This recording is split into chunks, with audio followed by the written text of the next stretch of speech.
कुछ बातें कहने के लिए नहीं होती, वे भीतर सुनी जाती हैं जब बाहर सारा शोर थम जाता है।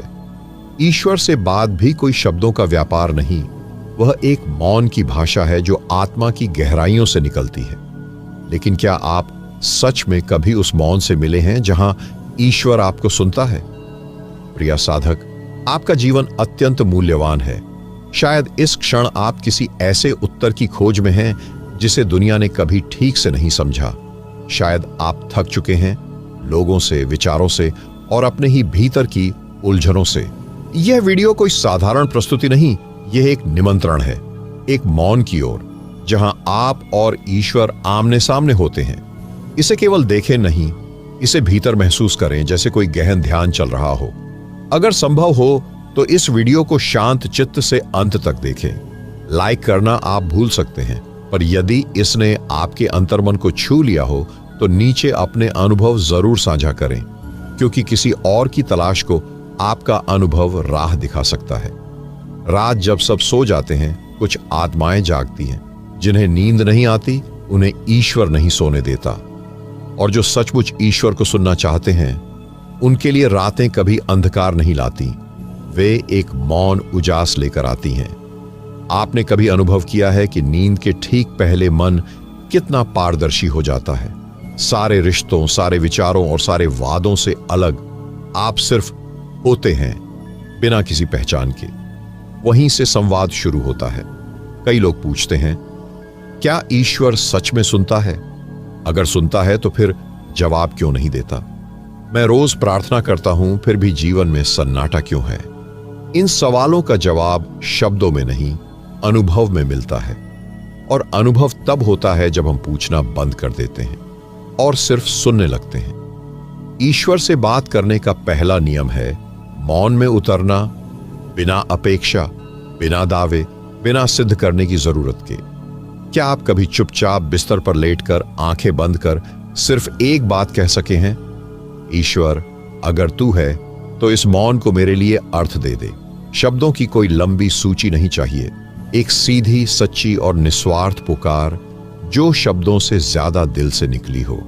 कभी कभी ईश्वर जवाब देता है एक आंसू की गर्माहट में, कभी एक अजीब सी शांति में, या फिर अगली सुबह जब आप बिना किसी कारण के हल्के और शांत महसूस करते हैं। सवाल यह नहीं है कि ईश्वर जवाब देता है या नहीं, सवाल यह है क्या आप वह मौन सुन सकते हैं जिसमें वह बोलता है? क्या आप वह सन्नाटा सह सकते हैं जिसमें वह उतरता है? क्या आप वह क्षण थाम सकते हैं जिसमें आप खुद को खो देते हैं? क्योंकि ईश्वर से बात कोई साधारण चीज नहीं, वह अपने भीतर एक विसर्जन है जहां मैं समाप्त होता है और तू प्रकट होता है। जब आप खुद को पूरी तरह खो देते हैं तभी पहली बार कोई जवाब भीतर से उठता है। वह जवाब क्या होता है? और क्या वह सचमुच ईश्वर की आवाज है? कई बार ऐसा होता है कि हम चुपचाप कुछ कहते हैं और कोई उत्तर नहीं आता। रात भर करवटें बदलते हैं, हवा भी कोई जवाब नहीं लाती। क्या इसका मतलब यह है कि ईश्वर मौन है, या फिर हम ही उस तरंग तक नहीं पहुंच सके जहां वह सुनता है? ईश्वर कोई व्यक्ति नहीं है जो हमारी भाषा समझे, वह तरंग है, मौन है, चेतना है, और उस चेतना से जुड़ने के लिए हमें अपने भीतर की अशांत लहरों को शांत करना होता है। हर बार जब मन अशांत होता है, ईश्वर दूर नहीं होता, हम ही अपने भीतर ध्वनि का इतना शोर भर लेते हैं कि वह मौन की आवाज हम तक पहुंच ही नहीं पाती। प्रश्न यह नहीं कि वह कहां है, प्रश्न यह है कि हम किस स्थिति में हैं। जैसे ही मन स्थिर होता है, विचारों की भीड़ शांत होती है, तभी एक धीमा सा कंपन भीतर उठता है, जैसे कोई उत्तर जो प्रश्न से भी पहले था। यह उत्तर हमेशा शब्दों में नहीं होता, कभी यह एक स्मरण होता है, बचपन की कोई मासूम प्रार्थना या किसी बूढ़े की नम्र आंखें। कभी यह उत्तर हमारे हृदय में किसी पुराने बोझ के उत्तर जाने की तरह आता है। क्या आपने कभी अनुभव किया है कि बिना किसी कारण के आंसू आ जाए और आपको लगे कि कोई सुन रहा है? वह कौन है जो सुन रहा है जब आप अपने ही शब्दों से थक जाते हैं? वह कौन है जो मौन में भी आपके टूटे हिस्सों को जोड़ देता है? उससे बात करने के लिए कभी कभी शब्दों की जरूरत नहीं पड़ती, बस स्वीकार करने की जरूरत होती है कि आप अकेले नहीं हैं। आपके भीतर एक शुद्ध शांत स्थान है जहां आप, ईश्वर और मौन एक ही हो जाते हैं। वहीं संवाद घटता है, वहीं एक चुपचाप प्रेमपूर्ण उत्तर आता है। लेकिन यह उत्तर कैसे पहचाना जाए? क्या यह कल्पना है या वास्तव में ईश्वर की उपस्थिति? यही वह जगह है जहां साधक ठहरता है और अपने भीतर पहली बार विश्वास से परे कुछ अनुभव करता है। जब अनुभव शब्दों से बड़ा हो जाता है तो मन पूछता है, क्या यह वास्तव में ईश्वर था या मेरा भ्रम? जब पहली बार भीतर कोई उत्तर आता है तो मन उसे स्वीकार नहीं कर पाता। वह तर्क करता है, सवाल करता है, क्या यह सच है? क्या यह केवल मेरा भ्रम है? यह स्वाभाविक है, क्योंकि वर्षों से हम अपने भीतर उठने वाली हर सूक्ष्म अनुभूति को या तो अनदेखा करते रहे हैं या उसे मन की कल्पना कहकर टालते रहे हैं। पर क्या आपने कभी यह सोचा है कि कल्पना और अनुभूति के बीच की रेखा कभी कभी इतनी पतली होती है कि उसे केवल वही देख सकता है जो पूरे होश में मौन के भीतर बैठा हो? जब आप उस उत्तर को सिर्फ जांचने के लिए नहीं बल्कि स्वीकारने के लिए सुनते हैं, तब वह उत्तर धीरे धीरे स्पष्ट होने लगता है, जैसे कोई धुंध में खड़ा व्यक्ति धीरे धीरे आपके पास आ रहा हो। ईश्वर का संवाद भी ऐसा ही होता है। वह कोई गर्जना नहीं करता, वह कोई शब्द नहीं चिल्लाता, वह सिर्फ धीरे धीरे आपके भीतर विश्वास का एक संगीत भरता है। और फिर एक दिन आप जान जाते हैं कि यह भ्रम नहीं था, यह कुछ ऐसा था जो संसार की किसी भाषा से नहीं कहा जा सकता था, लेकिन जिसे केवल भीतर से सुना जा सकता था। आप सोचेंगे, पर कोई प्रमाण तो चाहिए ना? आपके जीवन में धीरे धीरे घटने वाले परिवर्तन, आपकी रातों की शांति, आपकी व्याकुलता का कम हो जाना और आपकी आत्मा में उठती विनम्रता, यही प्रमाण है कि कोई उत्तर दिया गया है। ईश्वर का प्रमाण तर्क से नहीं, परिवर्तन से आता है, और जब वह परिवर्तन भीतर से उठता है, तब आप किसी से कुछ कहे बिना भी एक गूढ़ प्रकाश बन जाते हैं। अब सवाल उठता है, अगर ईश्वर से उत्तर मिल सकता है तो क्या उससे प्रश्न भी एक विशेष ढंग से पूछना चाहिए? क्या हर प्रार्थना, हर सवाल, हर मौन ईश्वर तक पहुंचता है, या फिर उसके लिए भी कोई गूढ़ अनुशासन है? यदि आप जानना चाहते हैं कि प्रश्न कैसे किया जाए कि वह ईश्वर तक पहुंचे, तो हम इस रहस्य को खोलेंगे, बहुत धीरे, बहुत भीतर उतरते हुए। प्रश्न पूछना एक साधना है। वह केवल शब्दों का संकलन नहीं होता, बल्कि आपके अंतःकरण की निर्मलता का प्रतिबिंब होता है। आप किसी से प्रश्न करते हैं तो आप केवल उत्तर नहीं मांगते, बल्कि अपने भीतर की स्थिति को उसके समक्ष रख देते हैं। और जब वह सामने ईश्वर हो तो प्रश्न का भाव अर्पण बन जाना चाहिए। मनुष्य अक्सर भगवान से मांगता है स्वास्थ्य, धन, संबंधों की सफलता, भय से मुक्ति। लेकिन क्या आपने कभी ध्यान दिया, इन प्रार्थनाओं में केवल स्वयं है। ईश्वर से सच्चा संवाद तब शुरू होता है जब मैं विलीन होता है और केवल सत्य जानने की लालसा बचती है। आप कौन हैं? क्यों हैं? इस जीवन का प्रयोजन क्या है? क्या आप वही हैं जो इस शरीर में प्रतिबिंबित हो रहा है, या उससे परे कोई सूक्ष्म चैतन्य? यदि आप इन प्रश्नों को किसी गुरु के सामने नहीं बल्कि नितांत मौन में ईश्वर के सम्मुख रखते हैं, तो उत्तर शब्दों में नहीं आएगा, उत्तर एक स्थिति के रूप में आएगा। प्रश्न पूछने का ढंग भी भीतर से बदलना होता है। वह आग्रह में नहीं, आत्मसमर्पण में डूबा हो। शब्दों का वजन नहीं, प्रार्थना की मौन ऊर्जा ज्यादा प्रभावशाली होती है। क्या कभी आप इतनी शांति से बैठे हैं कि भीतर कोई प्रश्न बिना बोले सिर्फ मौन में ईश्वर तक पहुंच जाए? वह मौन ही मंत्र बन जाता है, वह मौन ही संवाद बन जाता है। और फिर आप अनुभव करते हैं कि आप किसी से पूछ नहीं रहे, बल्कि कोई भीतर से कह रहा है। यह वही क्षण है जहां से आत्मिक मार्गदर्शन की यात्रा आरंभ होती है। यह मार्गदर्शन कभी स्पष्ट भाषा में नहीं आता, कभी किसी चुप्पी में, कभी किसी स्वप्न में, और कभी किसी राह चलते संकेत में। लेकिन पहचान कौन पाएगा? जिसका भीतर अब भी अपने लाभ में उलझा है, या वही जो भीतर से शून्य होकर ईश्वर की योजना का एक माध्यम बन चुका है? अगर आप यह जानना चाहते हैं कि ईश्वर से मिले संकेतों को कैसे पहचाना जाए, तो आपको उस मौन भाषा का परिचय देगा जिसमें ईश्वर संकेतों से बोलता है। ईश्वर से संकेत मिलना यह कोई संयोग नहीं, ये एक नदी की धारा की तरह निरंतर बहने वाली प्रक्रिया है। लेकिन हम इसे समझने में अक्सर चूक जाते हैं क्योंकि हमारी दृष्टि संकीर्ण होती है। क्या आपने कभी सोचा है, जब आप किसी गहरी समस्या में उलझे होते हैं तब अचानक कोई विचार आता है जो आपकी चिंताओं से परे होता है? क्या वह मात्र एक संयोग था या वह ईश्वर का संकेत था जो आपके भीतर भेजा गया था? ईश्वर के संकेत शब्दों में नहीं बल्कि स्थितियों में छिपे होते हैं। वह कोई रूप नहीं लेते, वह आकाश में उड़ते बादल की तरह होते हैं जो समय समय पर आकार बदलते रहते हैं। आपके जीवन में घटने वाली हर घटना, हर रास्ता, हर मोड़, यह सब कृपा का एक स्वरूप है। यह सब उस संकेत का हिस्सा है जो आपको यह समझाने के लिए भेजा गया है कि आप जो कुछ भी कर रहे हैं वह केवल एक छोटी सी कड़ी है जिसका उद्देश्य कहीं बड़ा है। जब आप बहुत करीब से देखते हैं तो महसूस होता है एक आंतरिक मार्गदर्शन हमेशा मौजूद होता है जो आपकी हर परिस्थिति में आपके साथ चलता है। यह मार्गदर्शन आपके भीतर से आता है और उसे पहचानने के लिए आपको सिर्फ सुनने की कला सीखनी होती है। क्या आपने कभी अपने भीतर की आवाज को सुना है? क्या आपने कभी महसूस किया है कि अचानक कोई विचार, कोई भावना आपके अस्तित्व को मार्ग दिखा रही है?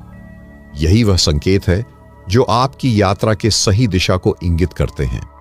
यह संकेत कभी किसी गहरी शांति के रूप में आते हैं तो कभी किसी स्थिति के रूप में, जिसे देखकर आपके मन में एक अद्भुत स्पष्टता आ जाती है। यह संकेत कभी एक व्यक्ति के रूप में आते हैं जो आपके जीवन में घुसकर कुछ ऐसा कह जाता है जो आपने कभी सोचा भी नहीं था। यह सब उस ईश्वरीय संवाद का हिस्सा है। आप सोचते होंगे, क्या यह संकेत सभी के लिए होते हैं या केवल कुछ विशेष लोगों के लिए? क्या वह संकेत आपको केवल तभी मिलते हैं जब आप ईश्वर से पूरी तरह समर्पित होते हैं, या फिर क्या वह संकेत हर व्यक्ति के लिए होते हैं, बस पहचानने की देर है? इन सवालों का उत्तर सिर्फ आध्यात्मिक साधना में छिपा होता है। जितना आप अपने मन को शुद्ध करेंगे उतना ही ईश्वर के संकेतों को पहचानना आसान हो जाएगा। यह आपके भीतर के शोर को कम करने की प्रक्रिया है जिससे आप उन संकेतों को स्पष्ट रूप से सुन सकेंगे जो आपके अस्तित्व का हिस्सा है। आध्यात्मिक मार्ग पर चलते हुए आपको यह समझना होगा कि प्रत्येक कदम आपके भीतर एक नई दिशा को जन्म देता है। यह दिशा वही संकेत है जो आपको हर कदम पर दिखाई देंगे अगर आप उन्हें सही तरीके से देख पाएं। लेकिन क्या यह संकेत कभी गलत हो सकते हैं? क्या कभी ऐसा होता है कि हम जिन संकेतों को ईश्वर का मार्गदर्शन मानते हैं वह वास्तव में हमारी गलत समझ हो? ये संकेत कभी गलत नहीं होते, बल्कि हम ही होते हैं जो उन्हें गलत तरीके से समझते हैं। आध्यात्मिक दृष्टि से कभी हम संकेतों को हमारी इच्छाओं के अनुसार देखना चाहते हैं, लेकिन क्या जब हम उनसे परे जाते हैं तो वह कहीं और हमें रास्ता नहीं दिखाते? जब कोई व्यक्ति ईश्वर के संकेतों को नहीं समझ पाता तो दोष ईश्वर का नहीं होता, बल्कि उस दृष्टि का होता है जो इन संकेतों को अपनी इच्छा के चश्मे से देखती है। अक्सर हम चाहते हैं कि ईश्वर हमारी सोच के अनुसार बोले, हमारी अपेक्षाओं के अनुरूप दिशा दे, लेकिन क्या ईश्वर कभी इच्छा के गुलाम होते हैं? हम जीवन की परिस्थितियों को उसी दिशा में मोड़ना चाहते हैं जिस दिशा में हमारा मन आकर्षित होता है, लेकिन ईश्वर संकेतों को मन की इच्छाओं के आधार पर नहीं भेजते, बल्कि आत्मा की यात्रा के अनुरूप भेजते हैं। अब सोचिए, अगर किसी संकेत ने आपको उस मार्ग से हटाया जो आपकी लालसा थी, तो क्या वह गलत था, या वह इसलिए भेजा गया था ताकि आप उस चीज से उबर सकें जिससे आप बंधे हुए हैं? हर संकेत, हर ठोकर, हर चुप्पी, यह सब कुछ कह रहा होता है, लेकिन केवल वे ही सुन पाते हैं जो भीतर मौन हो चुके हैं। यह मौन कोई साधारण मौन नहीं होता। यह उस अग्नि में तपने के बाद आता है जहां इच्छाएं जल चुकी होती हैं, जहां अपेक्षाएं राख बन चुकी होती हैं। उस मौन में कोई प्रश्न नहीं उठते, बल्कि केवल अनुभव रह जाता है, और वही अनुभव ही ईश्वर का संकेत है। आप किसी परिस्थिति को देखकर कहते हैं, यह क्यों हुआ? लेकिन ईश्वर कहते हैं, देख, यह तेरा दर्पण था। आप कहते हैं, यह व्यक्ति मेरी परीक्षा क्यों ले रहा है? लेकिन ईश्वर कहते हैं, मैं उसी के माध्यम से तुझे तेरे भीतर ले जा रहा हूं। तो क्या संकेतों को समझना केवल सुनने की कला है? नहीं, यह तो समर्पण की एक गहरी यात्रा है।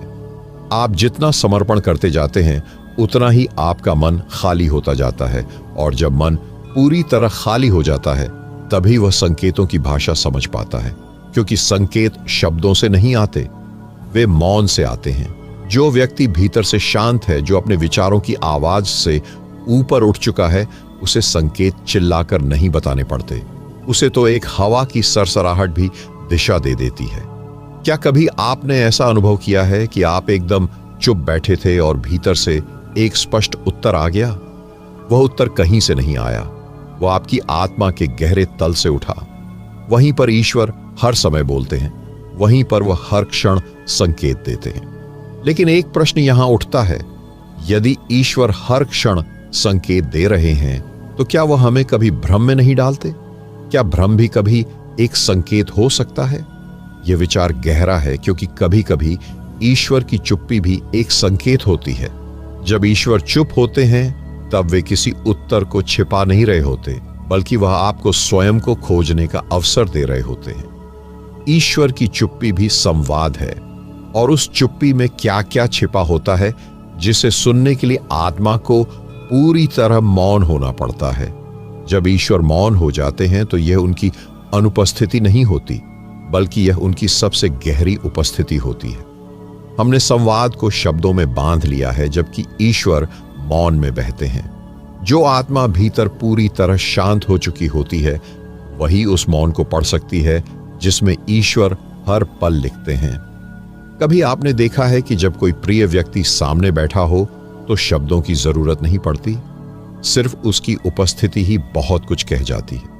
उसी तरह ईश्वर की मौन उपस्थिति मन से नहीं, अंतःकरण की गहराइयों से अनुभव की जाती है। लेकिन मन जो लगातार उत्तर मांगता है, जो हर प्रश्न का समाधान चाहता है, वह इस मौन में बेचैन हो जाता है। वह पूछता है, क्यों चुप हो गए ईश्वर? क्या आपने मुझे छोड़ दिया है? पर क्या सच में ईश्वर कभी छोड़ते हैं, या यह हमारी अपनी आवाजों का शोर है जिसमें हम उन्हें सुन नहीं पाते? ईश्वर की चुप्पी परीक्षा नहीं है, वह एक आमंत्रण है, भीतर उतरने का आमंत्रण। वह चाहते हैं कि आप प्रश्न पूछना बंद करें और स्वयं उत्तर बन जाएं। वह चाहते हैं कि आप आवाजों की दुनिया से उठकर मौन की ओर बढ़ें, जहां कोई प्रश्न नहीं होता और हर अनुभव एक उत्तर बन जाता है। सोचिए, यदि ईश्वर हर बार बोलने लगे तो क्या आप भीतर उतर पाएंगे, या आप हर उत्तर को बाहरी सहारे की तरह देखेंगे? शायद इसीलिए वो कभी कभी दूर होकर हमें भीतर देखने के लिए अकेला छोड़ते हैं। लेकिन यह अकेलापन वास्तव में ईश्वर का साया होता है। कभी कभी ईश्वर इतने पास होते हैं कि वे हमारे भीतर की हर धड़कन में समा जाते हैं, और इसलिए हमें लगता है कि वे कहीं नहीं हैं। असल में जो पूर्ण रूप से उपस्थित होता है वो अलग दिखाई नहीं देता। हम तब तक ईश्वर को खोजते हैं जब तक हम खुद को अनुभव नहीं करते, और जब आत्मा स्वयं को पहचान लेती है तो ईश्वर का मौन सबसे मधुर संगीत बन जाता है। अब सोचिए, क्या आप उस मौन को सुन पाए हैं जहां कोई ध्वनि नहीं, फिर भी पूरी ब्रह्मांड की गूंज मौजूद है? क्या वह मौन आपको भीतर से झंकृत करता है? क्या उस मौन में आपको स्वयं से मिलना होता है? जब आप उस मौन में उतरते हैं तो वहां केवल ईश्वर की उपस्थिति नहीं मिलती, वहां आप स्वयं को पाते हैं, उस रूप में जो कभी भुला दिया गया था। स्वयं को पाना और ईश्वर को पाना यह अलग नहीं, एक ही यात्रा है। ईश्वर को पाना, इसका अर्थ किसी बाहर की सत्ता को पकड़ लेना नहीं है। यह तो स्वयं के भीतर उस बिंदु तक पहुंचना है जहां मैं मिट जाता है और बस वह रह जाता है। जब हम स्वयं को खोते हैं तभी ईश्वर हमें पाते हैं। लेकिन यह खोना डरावना लगता है, क्योंकि हमने अपना संपूर्ण अस्तित्व इसी मैं की दीवारों पर खड़ा किया है। हमने नाम, पहचान, मान, अपमान, सब कुछ इसी मैं की छाया में रचा है। अब जब कोई कहता है स्वयं को भूल जाओ, तो भीतर एक कंपी दौड़ जाती है। पर क्या आपने कभी सोचा, जो तुम समझते हो तुम, क्या वह सच्चा है? क्या यह शरीर ही आप हो? क्या यह सोचने वाला मन ही आप हो? क्या ये बीते हुए अनुभवों से बना हुआ विचारों का बोझ ही आप हो, या आप कुछ और हो जो चुप है, गहराई में है, जो सब कुछ देख रहा है लेकिन कहता कुछ नहीं? जब आप रात को सोने से पहले अपने भीतर एक सवाल डालते हैं, हे ईश्वर, क्या मैं आपसे भिन्न हूं, तो वह प्रश्न गूंजता है, मौन की लहरों में फैलता है और धीरे धीरे उत्तर बनकर लौटता है। पर वह उत्तर शब्दों में नहीं आता, वह आता है एक अनुभव की तरह, एक निःशब्द रोशनी की तरह, जो आपकी सांसों के मध्य कहीं उतर जाती है और उस क्षण आप जान जाते हैं ईश्वर को पाना और स्वयं को पाना अलग बात नहीं है। वह एक ही अनुभव के दो पहलू हैं। जिस दिन आप स्वयं को जान लेते हैं बिना किसी नाम, स्वरूप, कहानी के, उसी दिन आप ईश्वर से एक हो जाते हैं, क्योंकि ईश्वर बाहर नहीं है, न मंदिरों में, न शब्दों में, न प्रतीकों में। ईश्वर तो वह मौन है जो आपको तब छूता है जब आप सबसे ज्यादा अकेले होते हैं। और आश्चर्य की बात यह है कि वह अकेलापन जो शुरुआत में डर देता था, धीरे धीरे आपका सबसे मधुर साथी बन जाता है। वहीं पर आत्मा को सच्चा आलम मिलता है, वहीं पर प्रेम के उस शुद्ध स्रोत से मिलन होता है जिसे हमने युगों से ईश्वर कहा। तो अब प्रश्न यह नहीं रह जाता कि ईश्वर कहाँ है, प्रश्न यह बन जाता है, क्या आप स्वयं से दूर तो नहीं चले गए? क्या आप उस मौन क्षण से भाग तो नहीं रहे जिसमें ईश्वर आपको छूना चाहता था? अब जब आप भीतर लौटने लगे हैं, वह द्वार जहां ईश्वर केवल उपस्थिति नहीं बल्कि एक जीवंत संवाद बन जाते हैं। जिस दिन आप ईश्वर से संवाद करना नहीं बल्कि उन्हें सुनना शुरू करते हैं, वहीं से सत्य की यात्रा तेज हो जाती है। क्योंकि अधिकतर लोग ईश्वर से बोलते हैं लेकिन सुनने का धैर्य नहीं रखते, और जब सुनने का धैर्य नहीं होता तो उत्तर कितना भी पास हो वह अनसुना रह जाता है। क्या आपने कभी मौन में उतरकर ईश्वर की धड़कनों को सुना है? वह कोई शब्द नहीं कहते, पर उनकी उपस्थिति हर धड़कन में, हर श्वास में, हर कंप में कुछ कहती है। कभी कोई प्रेम सा भाव आता है जो बिना कारण बहने लगता है, कभी किसी क्षण में आंसू गिरते हैं बिना किसी दुख के, कभी किसी सुगंध की अनुभूति होती है जो आसपास है ही नहीं, तो कभी मन कुछ कहे बिना शांत हो जाता है। ये सभी क्षण संवाद हैं, ईश्वर के उत्तर हैं जो शब्दों से परे होते हैं लेकिन अनुभूति से गहरे। पर प्रश्न यह है, क्या आप इतने मौन हुए हैं कि उसे सुन सकें? क्योंकि भीतर इतना कोलाहल है, इच्छाओं का, डर का, स्मृतियों का, कि ईश्वर की धीमी पुकार उसमें दब जाती है। जिस दिन आप स्वयं को इतना शांत कर लेते हैं कि एक पत्ता गिरने की आवाज भी सुन सके, उसी दिन आप ईश्वर को भी सुन सकते हैं। वह कहते नहीं हैं, वे घटनाओं से, मौकों से, भीतर के कंपन से बोलते हैं। पर क्या आप उन संकेतों को समझते हैं? कभी किसी मार्ग पर अचानक रुक जाना, कभी कोई व्यक्ति जो बिना बुलाए जीवन में आता है, कभी कोई वाक्य जो किताब में से एकदम आपके लिए झड़ता है, तो कभी एक सपना जो जवाब दे देता है जिसे आप लंबे समय से पूछ रहे थे। यह सब ईश्वर का संवाद है, पर यह तब खुलता है जब आप भीतर की भाषा सीखते हैं। और यह भाषा कोई लिपि नहीं है, यह तो मौन, प्रेम और जागरूकता की भाषा है। जैसे कोई माँ बिना कहे अपने बच्चे की भूख जान लेती है, वैसे ही ईश्वर भी बिना बोले उत्तर दे देते हैं। लेकिन क्या आपने उनकी भाषा सीखी? अब प्रश्न यही है, क्या आप केवल प्रार्थना करना जानते हैं या उत्तर सुनना भी जानते हैं? क्योंकि सुनना एक साधना है, यह केवल कानों से नहीं होता, यह आत्मा से होता है। जब आत्मा नम्र होती है, जब आप भीतर झुकते हैं, तभी सुनने का पात्र बनता है। और जब यह पात्र तैयार होता है, तब ईश्वर केवल उत्तर नहीं देते, वे स्वयं भीतर उतर आते हैं जहां मैं की कोई आवश्यकता नहीं बचती। जब आप भीतर इतने मौन हो जाते हैं कि ईश्वर की उपस्थिति अनुभव होने लगे, तो वह उपस्थिति धीरे धीरे आपकी पहचान बन जाती है। अब आप स्वयं को शरीर या नाम के रूप में नहीं, बल्कि उस मौन उपस्थिति के रूप में अनुभव करने लगते हैं जो जन्म और मृत्यु के बीच बह रही थी। यहां से जीवन बदलता नहीं, यहां से जीवन का अर्थ बदलता है। अब वही काम, वही लोग, वही दुनिया, पर देखने का दृष्टिकोण भीतर से इतना शांत हो जाता है कि आप कुछ कहे बिना भी बहुत कुछ कह जाते हैं। आपकी आंखें बोलने लगती हैं, आपका मौन कार्य करने लगता है, और आपकी उपस्थिति लोगों के भीतर कुछ जगह देती है जो वर्षों से सोया पड़ा था। अब सवाल यह नहीं होता कि मैं क्या करूं, बल्कि सवाल यह हो जाता है, मेरे होने से कौन जाग रहा है। ईश्वर से संपर्क कोई चमत्कारी घटना नहीं है। यह एक सतत स्थिति है जहां आप कुछ पाने नहीं जाते, बल्कि स्वयं को खोकर कुछ और बन जाते हैं। कभी आपने सोचा है कि जो लोग संसार में अत्यंत शांत, सरल और दिव्य लगते हैं, वे क्यों इतने कम बोलते हैं? क्योंकि उन्होंने अनुभव कर लिया है कि शब्द सीमित हैं और सत्य असीम है। जब आप सच्चे मौन में उतरते हैं तो आप जान जाते हैं कि ईश्वर केवल सुनते या जवाब नहीं देते, वे आप हो जाते हैं। तब आप जो कुछ भी करते हैं वह प्रार्थना बन जाती है। आपका चलना, बैठना, देखना, सुनना, सब कुछ एक संवाद बन जाता है।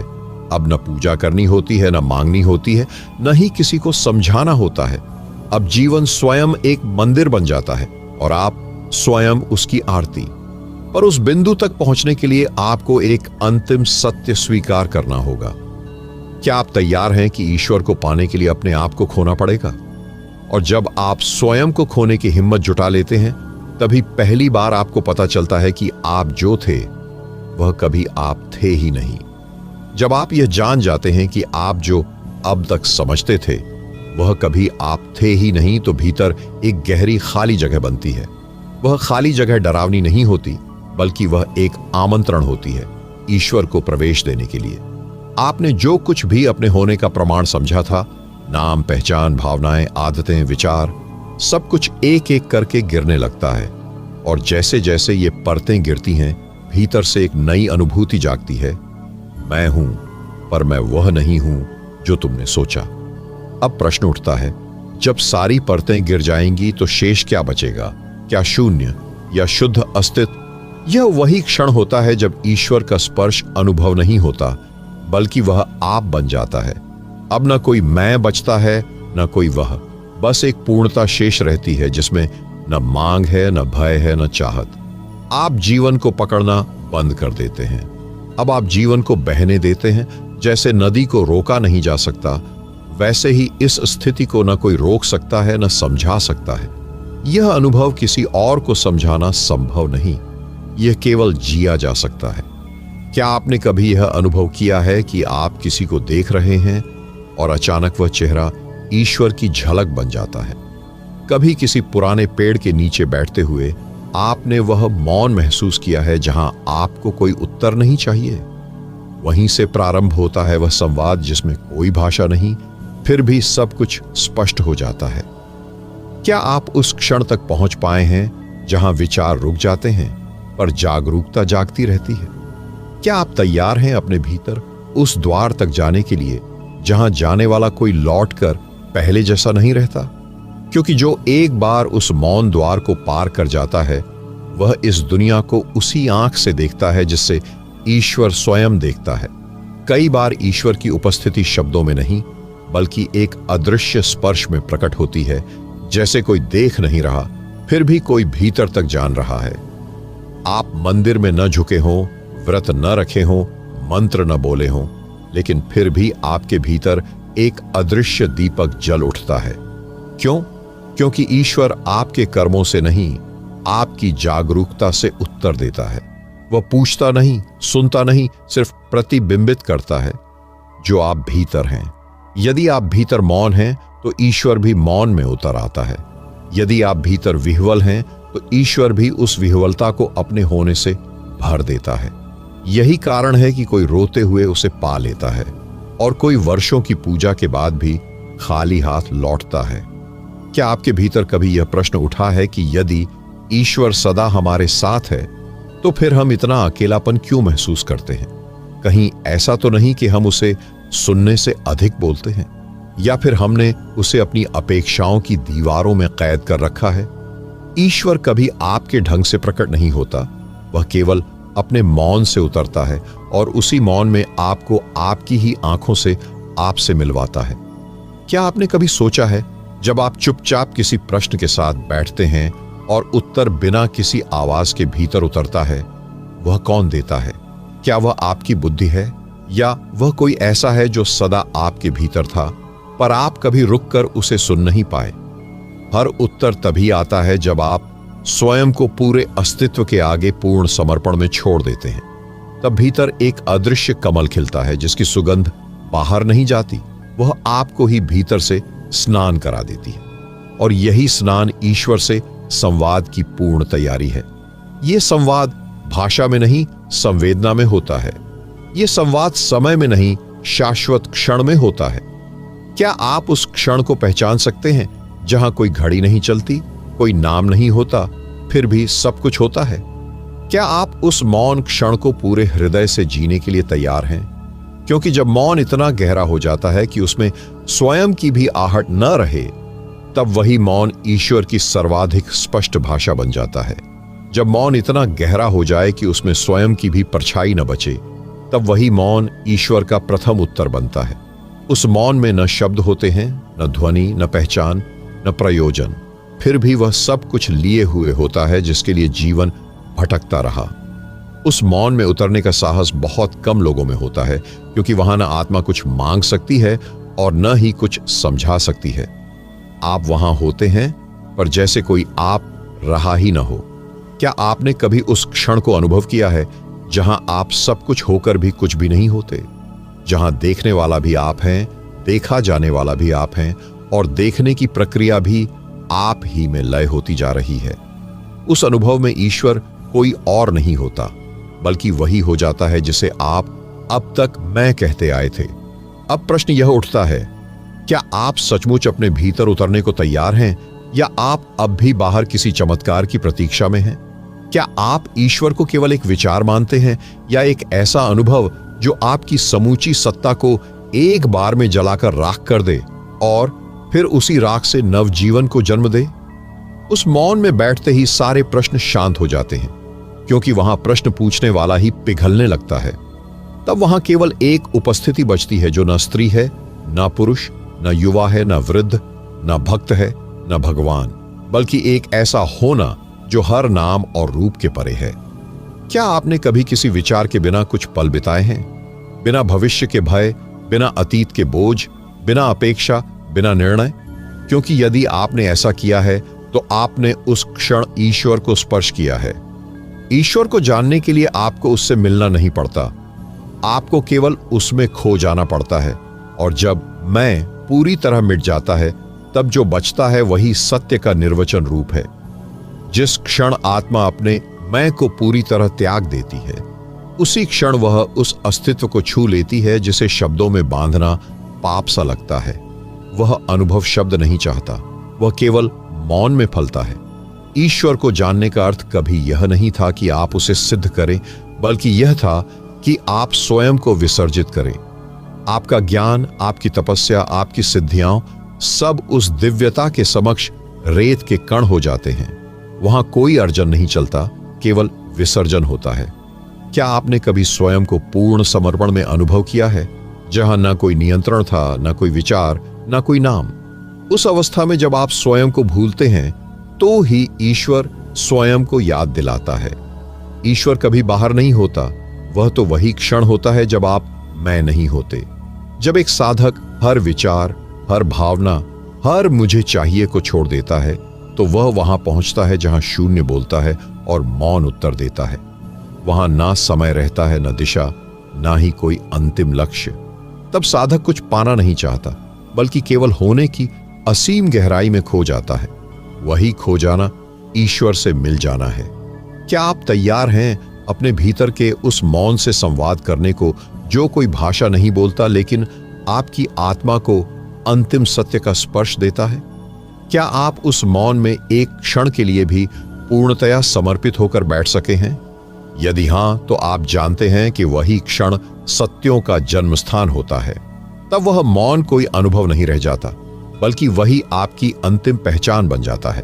और जब मौन आपकी पहचान बन जाए, तब वही पहचान आपको उस सत्य की ओर ले जाती है जहां अब कुछ जानना बाकी नहीं रहता। जब सब प्रश्न शांत हो जाते हैं, तभी उत्तर अपने आप प्रकट होता है। और वह उत्तर किसी भाषा में नहीं आता, किसी धर्म ग्रंथ से नहीं छलकता, ना ही किसी आर्षी के उपदेश से बंधा होता है। वह तो चुपचाप उतरता है, जैसे कि ओस की बूंद किसी पत्ते पर चुपचाप गिरती है। ईश्वर का रहस्य जानना किसी कठिन साधना से नहीं बल्कि पूर्ण समर्पण से संभव है। जहां इच्छा नहीं, जहां भय नहीं, जहां मुझे कुछ चाहिए जैसा कोई भाव नहीं बचा होता। जिसने स्वयं को पूर्णतः त्याग दिया वही अपने भीतर परमात्मा को पूर्णतः पा लेता है। वहां न विचार है, न तर्क, न सिद्धांत, वहां बस अनुभव की रोशनी है जो किसी दिए से नहीं बल्कि चेतना के भीतर जलती है। कभी आप भी अपने भीतर के उस ज्योति को देख पाए हैं? वो जो न किसी आंख से दिखती है, न किसी सोच से समझ में आती है, लेकिन फिर भी सबसे अधिक सत्य होती है। जीवन को जानना है तो उसे पकड़ना नहीं, उसे बहने देना होता है। आप ईश्वर को जानना चाहते हैं तो किसी उपाय से नहीं जानिए, उसे उपाय रहित होकर जानिए। जैसे फूल अपने आप खिलता है, जैसे हवा अपने आप बहती है, जैसे मौन अपने आप उतरता है, वैसे ही ईश्वर अपने आप प्रकट होता है जब आप कुछ भी नहीं रहते। क्या आप उस क्षण को पूर्ण स्वीकृति के साथ अपनी चेतना में उतरने देंगे? न प्रश्न, न उत्तर, न आशा, न भय, बस मौन, बस होना। वही होना ही सर्वोच्च अनुभूति है और वही अनुभूति आपको उस चिरंतन शांति से जोड़ती है जिसका कोई आरंभ नहीं, कोई अंत नहीं, जिसे कोई परिभाषित नहीं कर सकता, क्योंकि जो परिभाषित हो जाए वह ईश्वर नहीं होता। ईश्वर अव्यक्त है, अनिर्वचनीय है और फिर भी आपके भीतर हर क्षण उपस्थित है। जब आप खुद को पूरी तरह भूल जाते हैं तब वह आपको पूरी तरह याद करता है और यही मिलन ही ब्रह्म की प्राप्ति है। ये कोई अंत नहीं, ये कोई निष्कर्ष नहीं, ये बस एक अनंत शुरुआत है जहां आत्मा अब स्वयं में ही विलीन हो चुकी है। ये वही क्षण है जहां सब कुछ शून्य हो जाता है और वही शून्य सबसे अधिक पूर्ण होता है। प्रिय साधक, यदि आपने इस यात्रा को अंत तक अनुभव किया है तो समझिए आपने सिर्फ एक वीडियो नहीं देखा बल्कि एक अंतर यात्रा की है। एक मौन संवाद जो आपके और ईश्वर के बीच हुआ। यह कोई साधारण बात नहीं है, यह उस आत्मा की पुकार है जो जागना चाहती है, समझना चाहती है, जुड़ना चाहती है उस शाश्वत शांति से जो आपके भीतर ही है। हम ईश्वर के निकट तभी पहुंचते हैं जब हम भीतर की आवाज सुनने लगते हैं। और यदि आज कुछ पलों के लिए भी आपने उस मौन को महसूस किया हो तो यही इस प्रयास की सबसे बड़ी सफलता है। आपका यह साथ हमारे लिए अनमोल है। हम प्रार्थना करते हैं कि आपके जीवन में आत्मिक प्रकाश हमेशा बना रहे। कृपया कमेंट में अपने अनुभव साझा करें ताकि हम जान सकें कि इस संदेश ने आपके हृदय को कितना स्पर्श किया। इस आत्मिक संगति के लिए आपको कोटि कोटि धन्यवाद। अगली यात्रा तक ईश्वर आपको प्रेम, शांति और चेतना से भर दे। धन्यवाद। जय गुरुदेव।